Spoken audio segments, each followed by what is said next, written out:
আপনি কি জানেন রবীন্দ্রনাথ কেবল প্রেমের কবি নন, তিনি ছিলেন আমাদের একাকিত্বের সবচেয়ে বড় কারিগর।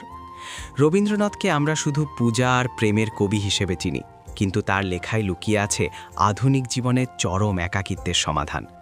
ভাবুন তো নষ্টনীরের চারুলতার কথা, যার অন্দরমহলের হাহাকার আজও আমাদের এই ডিজিটাল একাকিত্বের সাথে মিলে যায়।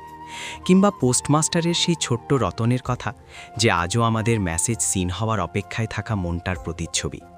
রবীন্দ্রনাথ আমাদের শিখিয়েছেন যে হাজার মানুষের ভিড়েও কি করে নিজের ভেতরের সত্তার সাথে কথা বলতে হয়।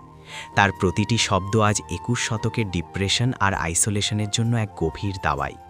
তিনি শুধু কবিতা লেখেননি, তিনি এঁকেছেন আমাদের মনের এমন সব মানচিত্র যা বিজ্ঞানও আজ খুঁজে ফিরছে। তাই যখনই নিজেকে ভিড়ের মাঝে একা মনে হবে, একবার ফিরে যান তার কাছে, কারণ সাহিত্যের এই অজানা দিকগুলো আরও গভীরে জানতে এখনই সাবস্ক্রাইব করুন।